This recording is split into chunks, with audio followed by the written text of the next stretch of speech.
નમસ્કાર મિત્રો, આજના નવા વિડીયોમાં તમારું હાર્દિક સ્વાગત છે. મિત્રો આજે વાત કરીએ તો મિત્રો ચૈતર વસાવાને જે 7 વર્ષની કોર્ટે સજા ફટકારવામાં આવી હતી તેને લઈને મિત્રો હાલ સોશિયલ મીડિયામાં ખૂબ મોટા વિડીયો વાયરલ થઈ રહ્યા છે. મિત્રો ચૈતર વસાવા 10 ઓગસ્ટના રોજ જેલમાંથી તેમને જામીન મળવાના હતા અને તેમને બહાર આવવાના હતા. તે વિડીયો સોશિયલ મીડિયામાં વાયરલ થઈ રહ્યા હતા. કોર્ટે તેમને કીધું હતું કે તેમને જામીન મળ્યા છે અને તેમને સુનાવણી કરવામાં આવી હતી, એટલે કે ચૈતર વસાવા બહાર આવવાના હતા. તેમના જામીન રદ થઈ ગયા હતા અને ચૈતર વસાવા અત્યારે જેલમાં છે.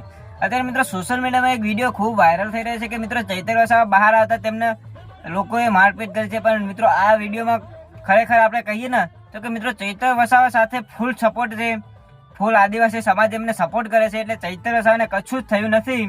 મિત્રો વિડીયો આ ખોટો વાયરલ થયો હતો તે આપણે આ વિડીયોમાં તમને કહીએ છીએ મિત્રો. જી હા મિત્રો, બીજી તરફ વાત કરીએ તો આગળ મિત્રો ચૈતર વસાવાને લઈને હાલ ખોટા વિડીયો વાયરલ થઈ રહ્યા છે તે મિત્રો બધા ખોટા હોય છે. અને મિત્રો આ વિડીયોમાં તમને કહી દઈએ તો કે મિત્રો ચૈતર વસાવા અત્યારે જેલમાં જ છે મિત્રો. તો મિત્રો જેથી કરીને ચૈતર વસાવાને તમે માનતા હોય તો નીચે જય જોહાર લખી દેજો. અને આદિવાસી સમાજ તેમને ફૂલ સપોર્ટ કરે છે એ આપણાને પણ ખબર જ છે મિત્રો. તો મિત્રો ચૈતર વસાવાને તમે માનતા હોય તો આ વિડીયોમાં નીચે કોમેન્ટ જલ્દી કરી દેજો. અને ચેનલ પર નવા હોય તો ચેનલને વિડીયોને લાઈક કરો, ચેનલને સબસ્ક્રાઈબ કરો અને વિડીયો વધુમાં વધુ આગળ શેર કરો.